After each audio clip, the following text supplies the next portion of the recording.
Hello friends, चलिए शुरू करते हैं JCRT एमआर क्लासेस में। तो आज हम लोग क्लास 7 के विज्ञान विषय के अध्याय 5 रेशों के रेशों के वस्त्र के सभी प्रश्न उत्तर को करने वाले हैं। तो वीडियो के अंत तक ज़रूर बने रहें और आपने अभी तक चैनल को सब्सक्राइब नहीं किया है तो ज़रूर कर लें, ताकि इसी तरह का वीडियो मिलता रहे और आप लोग अच्छे से एग्ज़ाम का तैयारी कर पाएँ। और दोस्तों के साथ ज़्यादा से ज़्यादा शेयर करना है ताकि वह भी इसका लाभ ले पाए। तो मैं आप लोगों को 1 से लेकर 11 प्रश्न उत्तर सभी कराने वाला हूँ, तो वीडियो के अंत तक ज़रूर बने रहें। तो चलिए शुरू करते हैं। तो यहाँ पर देखिए, हम लोग का पहला यहाँ पर प्रश्न हो जाएगा, सही विकल्प का चयन कीजिए। तो यहाँ पर पहला प्रश्न है, निम्नलिखित में से किससे ऊन रेशा प्राप्त नहीं किया जा सकता? तो बकरी है, लामा, अल्पेका और कीट। तो इसका जो आंसर है वो कीट हो जाएगा। दूसरा प्रश्न देखिए, यहाँ पर है, निम्नलिखित में से कौन सा रेशम का प्रकार नहीं है? तो मलबेरी, तसर, मूंगा या कीट। तो इसका आंसर जो है कीट हो जाएगा यहाँ पर भी। तीसरा प्रश्न देखिए, रेशम कीड़ा है। तो यहाँ पर क नंबर में कैटरपिलर, फिर देखिए यहाँ पर ख नंबर में कॉनून, ग नंबर में सलम और घ नंबर में इनमें से कोई नहीं। तो इसका आंसर हो जाएगा कैटरपिलर। अब चलिए हम लोग यहाँ पर देखते हैं 4 नंबर का प्रश्न को। तो 4 में देखिए है, निम्नांकित में कौन ऊन नहीं देता है? तो याक देता है, ऊँट देता है, बकरी देता है, लेकिन कुत्ता नहीं देता है। तो इसका आंसर कुत्ता हो जाएगा। अब चलिए नेक्स्ट प्रश्न को देखते हैं।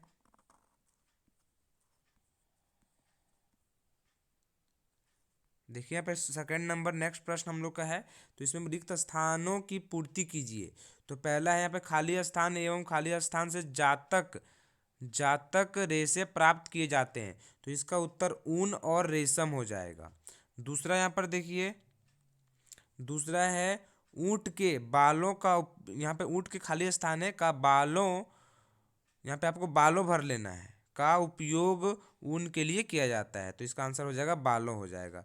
तीसरा नंबर देखिए, ऊन के लिए भेड़ों के बालों की कटाई सामान्यतः खाली स्थान मौसम में किया जाता है। तो गर्मी के दिनों में किया जाता है। गर्मी के दिनों में इसलिए किया जाता है ताकि भेड़ों को कोई नुकसान नहीं हो, ठंड न लगे, इसलिए हम लोग गर्मी के दिनों में काटते हैं। ठंडा के दिनों में इसका अगर बाल की कटाई करते हैं तो ठंड लग जाता है, इसीलिए गर्मी के दिनों में सही रहेगा।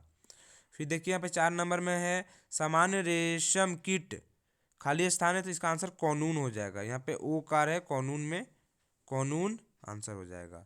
फिर देखिए 5 नंबर में है, रेशम कीट खाली स्थान की पत्तियों पर पलते हैं। तो सहतूत हो जाएगा। इसका आंसर सहतूत कर लेना है। फिर देखिए 6 नंबर में है, रेशम रेशे खाली स्थान के बने होते हैं। तो इसका आंसर होगा रेशम कीट। यहाँ पर र में ए कार है, रेशम कीट आंसर हो जाएगा। अब तीसरा नंबर देखिए, स्तंभ अ से स्तंभ ब का सही मिलान कीजिए। तो आप लोगों को मिलान नहीं करना, आप लोगों को आंसर में सीधा लिखना है। तो यहाँ पर देखिए स्तंभ अ है और स्तंभ ब है। तो स्तंभ में इसमें पहला नंबर में देखिए है अभिमार्जन। तो अभिमार्जन का जो है वो हो जाएगा घ नंबर हो जाएगा। काटी गई ऊन की सफाई, अभिमार्जन का मतलब होता है सफाई करना ऊन का। फिर दूसरा देखिए यहाँ पे शहतूत की पत्तियाँ। तो शहतूत की पत्तियाँ हम लोग देखें क्या चीज़ है, रेशम कीट जो है उसको खाता है, भोजन करता है। तो इसका आंसर हो जाएगा रेशम कीट का भोजन। तीसरा में देखिए याक, याक जो है ये ऊन देता है। इसका आंसर हो जाएगा ऊन देने वाला जंतु है। और चौथा नंबर में देखिए कॉनून है, जो कॉनून है ये आप लोगों का होगा रेशम फाइबर उत्पन्न करता है। तो ये हम लोग का 3 नंबर तक कंप्लीट होता है। अब हम लोग नेक्स्ट देखते हैं। नेक्स्ट देखिए 4 नंबर में हम लोग का है यहाँ पर, किन्हीं 2 जंतुओं के नाम लिखें जिनसे ऊन रेशे प्राप्त किए जाते हैं। तो इसका आंसर पहला नंबर में भेड़ और दूसरा नंबर में याक। अब 5 नंबर में देखिए है, रेशम कीट पालन से आप क्या समझते हैं? तो इसका उत्तर हो जाएगा आर्थिक रूप, आर्थिक मतलब पैसा कमाना, आर्थिक रूप से रेशम प्राप्त करने के लिए रेशम कीड़ों के पालन को रेशम कीट कहा जाता है। तो ये हम लोग का 5 नंबर कंप्लीट होता है। दोस्तों 6 नंबर शुरू करने से पहले आप लोगों को चैनल को सब्सक्राइब करना है, और अभी तक आपने वीडियो को शेयर नहीं किया है दोस्तों के साथ तो ज़रूर कर लें। तो चलिए हम लोग यहाँ पर 6 नंबर को देखते हैं। तो यहाँ देखिए प्रश्न है हम लोग का, भेड़ के कौन से भाग तंतु ऊन बनाने के काम में आते हैं? तो इसका आंसर हो जाएगा ऊन जीवित रेशे हैं जो भेड़ आदि जंतुओं के बाल से प्राप्त किए जाते हैं। अब देखिए 7 नंबर में है, ऊन तंतु से ऊन किस प्रकार प्राप्त किए जाते हैं? तो ऊन तंतु के बालों की कटाई, धुलाई, कताई, रंगाई और बुनाई की प्रक्रिया से गुजरने के बाद ऊन प्राप्त किया जाता है। तो इसमें देखिए क्या है, पहले कटाई करते हैं, फिर धुलाई करते हैं, फिर कताई करते हैं, फिर रंगाई करते हैं, फिर बुनाई करते हैं, इसके बाद ऊन प्राप्त होता है। अब 8 नंबर में देखिए कौनून क्या है? रेशम कीट किस प्रकार कौनून बनाते हैं? तो इसका उत्तर हो जाएगा, इसका उत्तर देखिए यहाँ पर है, सूढ़ी रेशम के रेशों से अपने आप को ढकने की प्रक्रिया को कौनून कहा जाता है। अपने जीवन चक्र में रेशम कीट अंडा, लार्वा, प्यूपा, वयस्क कीट बनते हैं। रेशम के रेशों की कताई करके कौनून बनते हैं। तो ये 8 नंबर तक कंप्लीट होता है। तो दोस्तों यहाँ पे 9 नंबर शुरू करने से पहले अगर आप लोगों को कहीं डाउट हो रहा है तो ज़रूर कमेंट करें।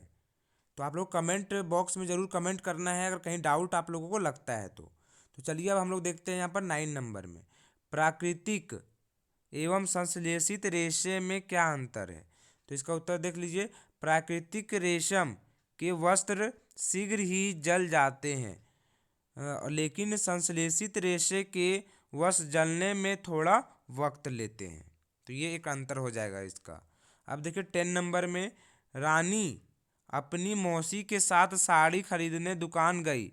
वहाँ उसने पाया कि संश्लेषित रेशमी साड़ी का मूल्य प्राकृतिक रेशमी साड़ी से कम था। वह जानना चाहती थी कि ऐसा क्यों है, पता कीजिए। तो इसका उत्तर हो जाएगा, क्योंकि प्राकृतिक रेशम की साड़ी रेशम का शुद्ध रूप है तथा इसके उत्सर्जन में कम समय और मेहनत लगती है, जबकि संश्लेषित रेशम की साड़ी रेशम का ही रूप होता है परंतु पूर्णतः शुद्ध नहीं होता है। इसी वजह से प्राकृतिक साड़ी संश्लेषित साड़ी से महंगी होती है। तो दोस्तों देखिए 11 नंबर में हम लोग का है, दिए गए संकेतों का प्रयोग करते हुए निम्न वर्ग पहेली को भरिए। तो यहाँ पर देखिए आप लोगों को सीधा भरना है, मतलब सीधा का मतलब इस तरह आप लोगों को यहाँ पर भरना है, सीधा सीधा भरना है। तो यहाँ पर देखिए दूसरा नंबर में आपको भरना है, तो यहाँ ऊन को अच्छी तरह से धोने का प्रक्रम क्या कहलाता है? तो अभिमार्जन। तो इसका आंसर हो जाएगा अभिमार्जन। तो यहाँ आप लोगों को अभिमार्जन भर लेना है। तीसरा नंबर में देखिए, एक प्रकार का जांतव रेशा। तो तीसरा नंबर में हो जाएगा जांतव रेशा है रेशम है, तो इसका आंसर हो जाएगा रेशम हो जाएगा यहाँ पर। उसका देखिए 6 नंबर में है, लंबी धागे जैसी संरचना जिससे बुनकर वस्त्र बनते हैं तो उसको सूत बोलते हैं, तो इसका आंसर हो जाएगा सूत हो जाएगा। अब देखिए ऊपर से नीचे, आप लोगों को ऊपर से नीचे की को करना है। तो यहाँ पर देखिए, इससे बुने वस्त्र शरीर को गर्म रखते हैं। तो ये पहला नंबर में कौन गर्म रखता है? तो ऊन। तो यहाँ पे ऊन भर लेना है आप लोगों को। फिर 4 नंबर में देखिए, इसकी पंक्तियों को रेशम कीट खाते हैं। तो किसकी पत्ती को खाते हैं? तो इसका हो जाएगा सहतूत। तो यहाँ पर देखिए सहतूत भर लेना है, सहतूत। उसके बाद देखिए 5 नंबर में है, ये रेशम कीट अंडे से निकलते हैं। तो यहाँ पे इसका आंसर अंडे से क्या निकलते हैं? प्यूपा निकलते हैं। इसका आंसर 5 नंबर में प्यूपा हो जाएगा।